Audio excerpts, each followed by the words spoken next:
Om Gam Ganapate Namaha. Kaliyuga Kalpataru. The Fourth Delight. Sri Vyasa Yati Sarvabhouma. Authored in Kannada by Raja S. Gururajacharya. 16. Unusual Talent. One afternoon, after the lesson was over, the Guru and disciples were sitting with the scholars and students of the mutt, discussing the day's lesson. At that moment, one of the scholars of the mutt said, "Great Swami, our Dvaita philosophy has grown and flourished from the knowledgeable leaders like Sri Padmanabha Tirtharu, further strengthened by the commentaries of Sri Tikakrupada, who is considered an incarnation of Indra or Tikacharyaru, and propagated by Sri Rajendra, Sri Kavindra, and Sri Ramachandra Tirtharu. Now it has been adored and widely spread by the eminent Sri Vibhudendra Tirtharu and Sri Lakshmi Narayana Munivarya, who have refuted opposing philosophies. This is our good fortune." Brahmanya Tirtharu replied, "Indeed, scholars, but all these learned individuals have upheld our philosophy. If any of them had composed literature that consolidates and explains the core tenets of our supreme philosophy in one place, it would have greatly benefited the virtuous. I do not know which eminent person will undertake such a task, but it would be immensely beneficial if someone did. Such literature would make the principles of Dvaita philosophy immediately understandable even to the common people, thus providing great service. Moreover, this literature would reign supreme from all time, educating people about the tenets of our philosophy and spreading it more widely." Until then, Sri Vyasarajaru, who had been sitting quietly, became enthusiastic and after bowing to his Guru, said, "Revered Guru, your words have inspired me. I feel motivated to compose the literature you mentioned. If you permit, I would like to proceed." Hearing the young Yati's words, the Guru and scholars were astonished. Brahmanya Tirtharu looked at Vyasarajaru's face and saw an extraordinary radiance and brilliance shining from it. Something sparked in his mind. Smiling with joy, he said, "Dear disciple, I am delighted."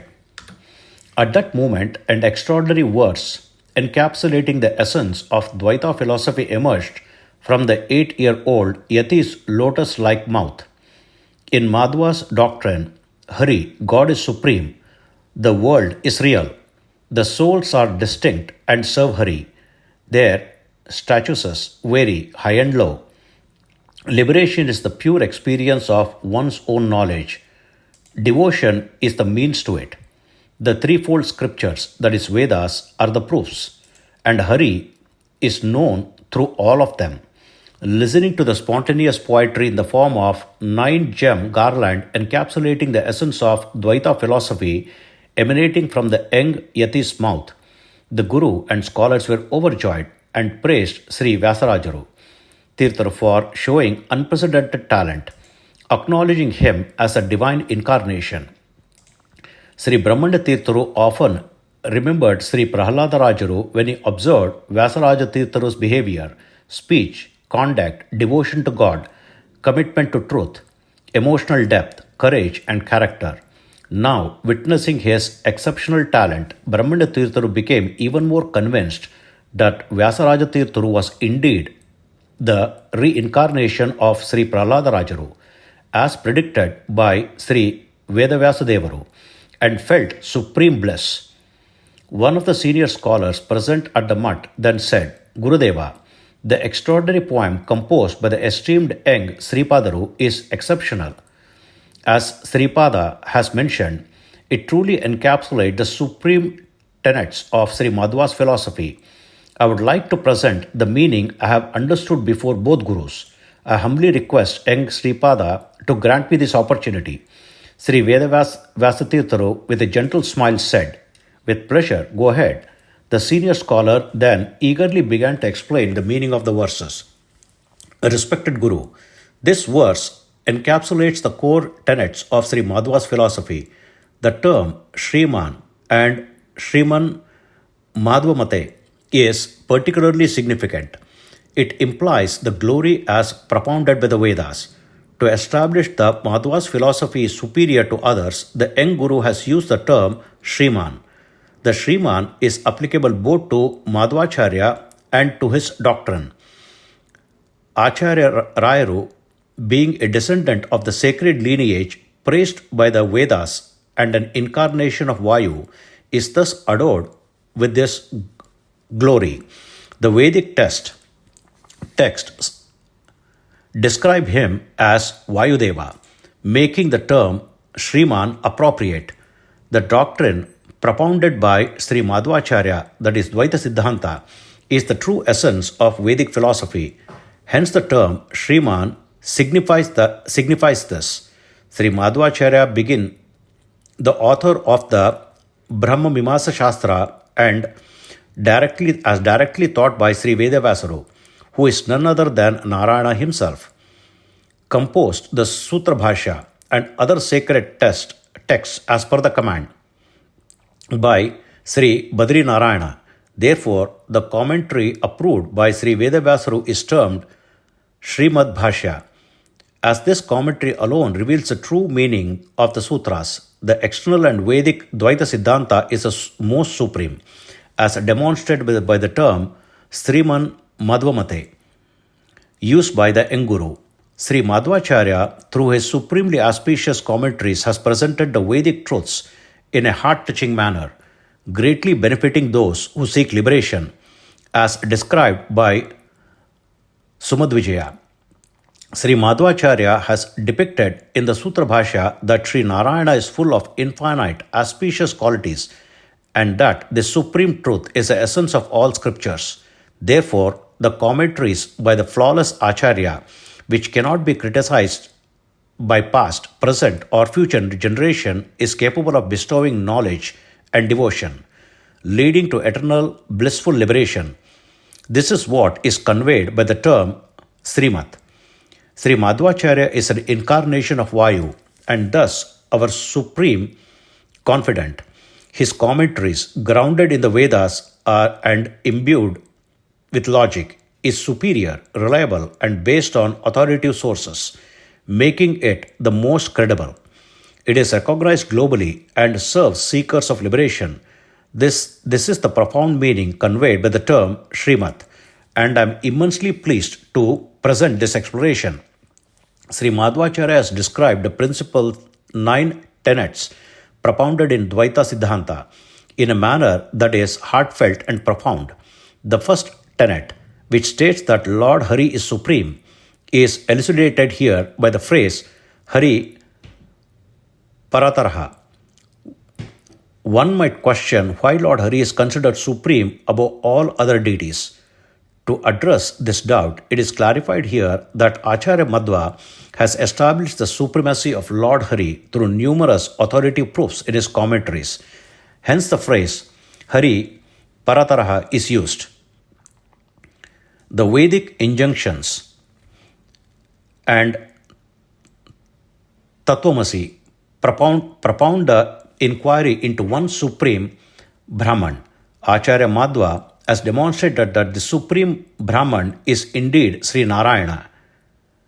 The Vedic expression and the constituent use of the term Brahma referred to Sri Narayana confirm this identification. The Sutrakara, author of the Brahma Sutras, also support this with the concluding sutras of the Daivi Mimamsa, which affirm that Brahman is Vishnu. Further, the Shruti identifies the supreme Brahman as the one who lies in the ocean, that is Narayana. The Vedic texts also indicate that Narayana is the one who lies in the ocean, establishing that Brahman is indeed Narayana, who is to be inquired into and is the highest. As the entity expounded by all the Vedas, the Supreme Lord is Sarvottama, supreme among all. Lord Krishna in the Bhagavad Gita declares himself as a supreme being, indicating his own supreme status. Hence, through the words of Vedas and the Bhagavad Gita, Acharya Madhva has established in his commentary that the supreme glory of Sri Narayana is recognized universally, and thus Hari Parathaha makes clear that Lord Hari is indeed supreme. Here, Acharya has stated the second tenet, Satyam Jagat, the world is real, to address the doubt that if the world is an illusion and nothing exists apart from Brahman, that is Hari, then say Hari is supreme would be inconsistent. The second tenet, Satyam Jagat, is introduced to clarify this. The proponents of illusion Maya philosophy argue that the world is false. By false, they mean it is only relatively real. According to them, the supreme Brahman is absolutely real. The silver seen in the oyster shell is an illusory truth, Pratibhasika, and the world perceived as distinct from Brahman is transactional truth, Vyavaharika Satyam, and is thus considered false. Sri Madhvacharya does not accept this view. Acharya asserts that the world is absolutely real, just like the supreme Brahman. Direct perception, inference, and scriptural testimony are the proofs for this.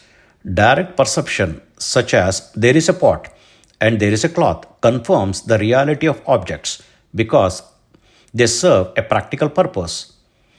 Scriptural references support the idea that the world is ultimately real. If the world were false, it would imply non existence. Since the world is not non existent, it must be considered real. One might question whether accepting transactional reality does not imply falseness. However, since calling the world false and acknowledging it as transactionally real amount to the same, the world cannot be termed false because the threefold proofs contradicts its non-existence. Therefore, it is appropriate to state Satyam Jagat as Acharya has affirmed the second tenet, establishing it through Vedic scriptures and logical reasoning. The assertion that the world is real seems inconsistent if we consider the statement Tattvamasi, thou art, which implies the identity of the soul and Brahman. Since Brahman is omniscient and the soul is limited in knowledge, they cannot be identical. If we deny this identity, the statement Tattvamasi becomes invalid. To address this doubt, Acharya has stated the third tenet as Tattvato Bedaha, difference in essence. Advocates of identity, Advaita, acknowledge a transactional difference between the soul and Brahman, which is why Acharya has specified Tattvato to indicate an essential or absolute difference between the soul and the Supreme Being. This implies a fundamental distinction between Jiva, that is individual soul, and Ishvara, that is Supreme Being. Acharya has identified 5 types of differences in his philosophy. Number 1, difference between Jiva, soul, and Ishvara, Supreme Being. Difference between Jada, that is matter, and Ishvara. Difference between Jiva and Jada. Difference between one Jiva and another Jiva. Difference between one Jada and another Jada. These differences can be demonstrated as follows. Chaitra is different from Maitra. Devadatta is different from Mritya. And Yagnadatta is different from Devadatta. These distinctions are evident through direct perception. In the world, we observe that one person is wealthy, another is ugly, one is indulgent, and another is afflicted. If there were identity, everyone would be the same. However, this is not the case, as evident from the direct perception. Additionally, it is common known that one person's happiness does not affect another. Furthermore, scriptural references such as Bhinna Chinto Paramojivaha Samagataha, the soul is different and superior, and Nityo Nityam Chetanam, The eternal among eternals, the conscious among the conscious, support the concept of difference. If difference are not accepted, then distinctions like those between wine and water, food and non food, mother and wife would cease to exist. Therefore, acknowledging differences is essential. Some scriptures teach unity while others emphasize difference. Given that the Vedas present both unity and difference, it is natural to question which to accept. In times of such doubt, accepting the philosophy of difference is more beneficial, and acknowledging difference becomes the guiding principles. What then is a solution to the objection that the scriptural statement Tattvamasi, that thou art, becomes invalid? It is necessary to address this concern. In situations where there are conflicting statements, the unequivocal Nirvakasha statement is considered stronger than equivocal Savakasha statement.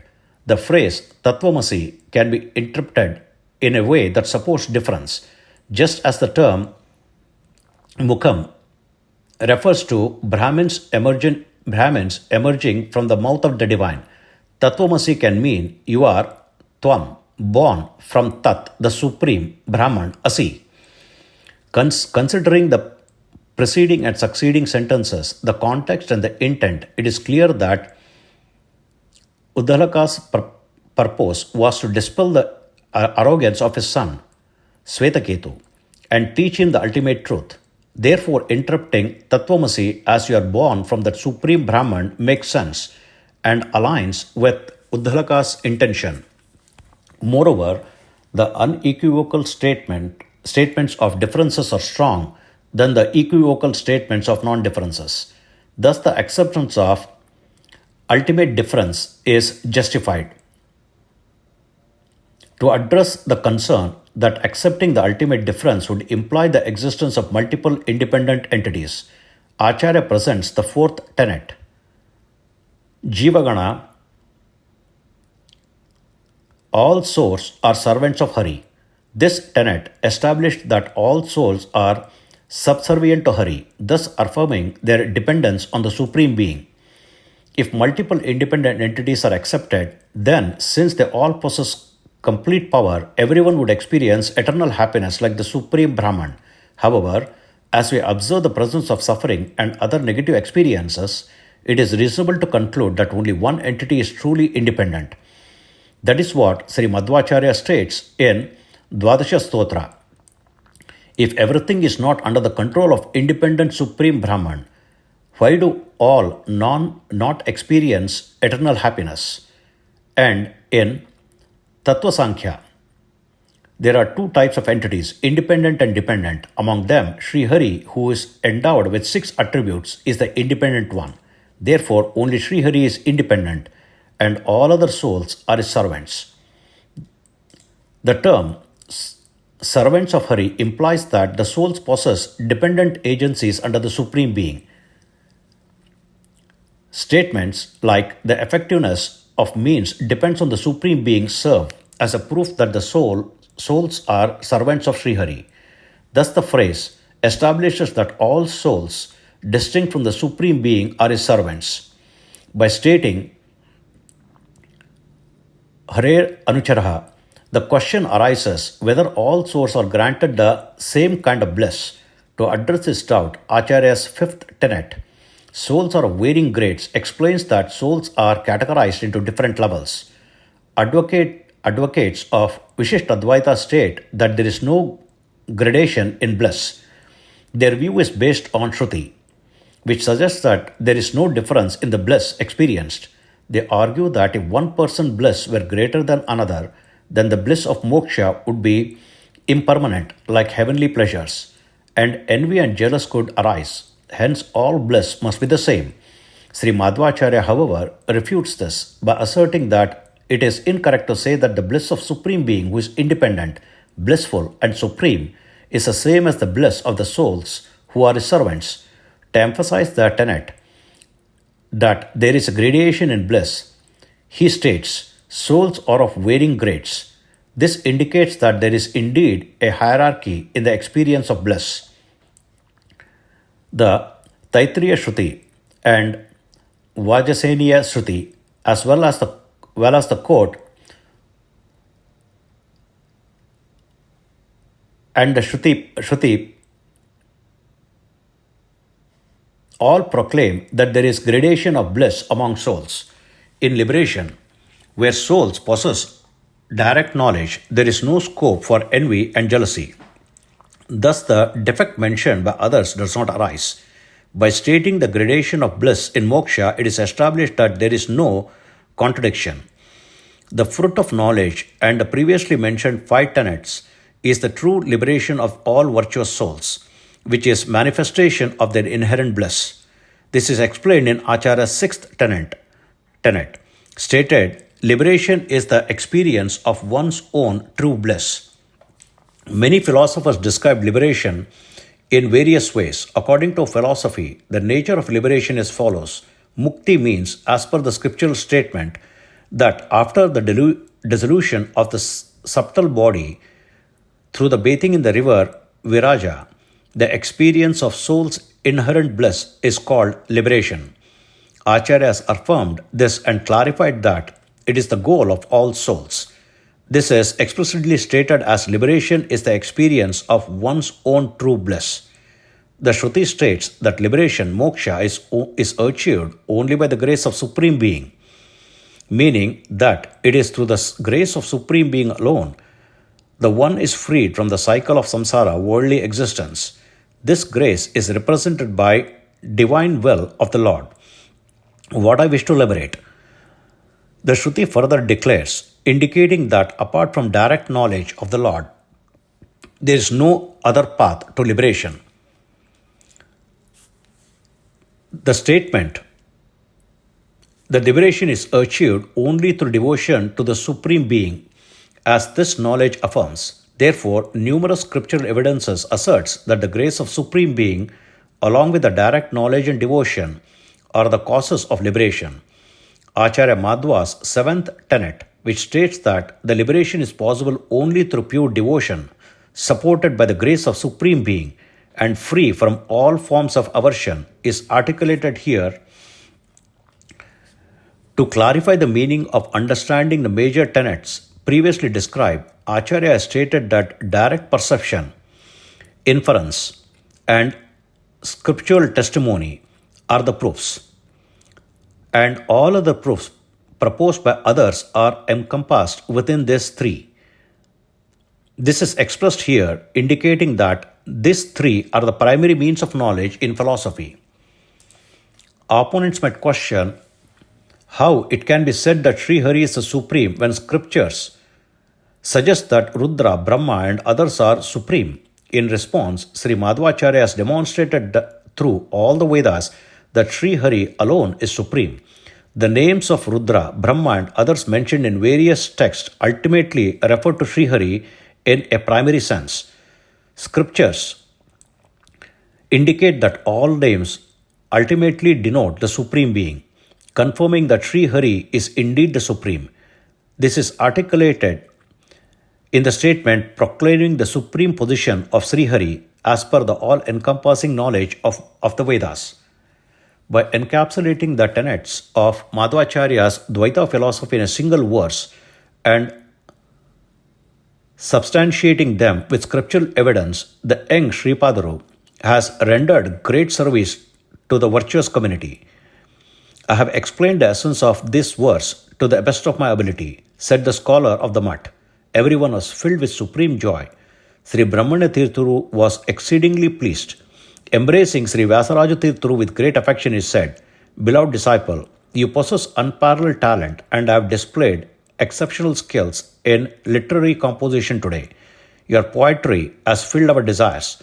This demonstrates the grace bestowed upon you by Sri Hari and Vayu. You have encapsulated the essence of Sri Madhvacharya's supreme philosophy in a single verse. Not only that, but your fame will shine and be a great benefit to the scholars and virtuous people, enduring as long as the sun and the moon exist." Turning to the scholars, he continued, "Learned ones, you have beautifully explained the essence of Vyasaraju Tirtharu's poetry with scriptural evidence, bringing us great joy. We sincerely congratulate you for this." He then led the way to the evening worship along with Sri Vyasaraja Tirtharu. Om Sri Krishnarpanamastu.